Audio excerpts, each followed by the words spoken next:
am starving. Whee!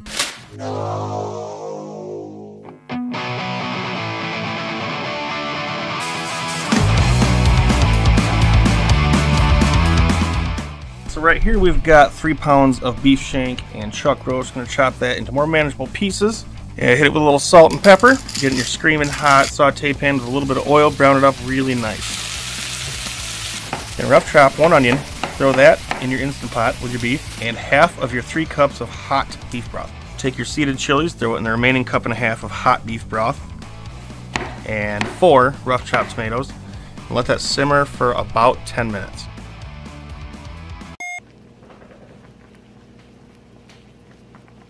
If you don't simmer faster, I'm eating the garbage taco that was smacked out of my hand.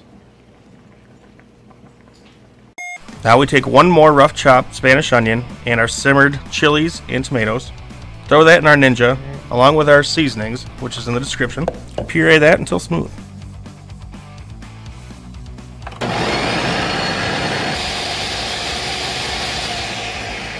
Now once that is zipped up, you're going to pour that over top of your meat and onions in the Insta-Pot with a couple bay leaves.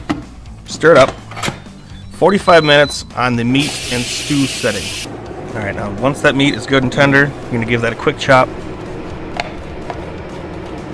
Take your tortilla, dip it right in the fat on top in the Insta-Pot. Throw it in a screaming hot pan. You're going to add your cheese, get that good and melted. Add some meat. Some chopped onion. And cilantro. A little bit of salt and some of the juice from the Insta-Pot.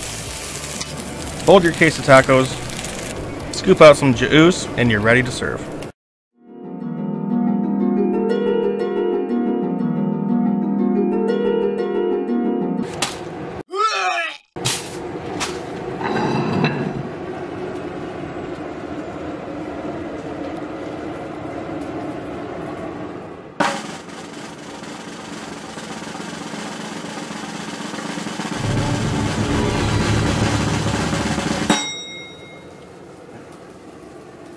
Good.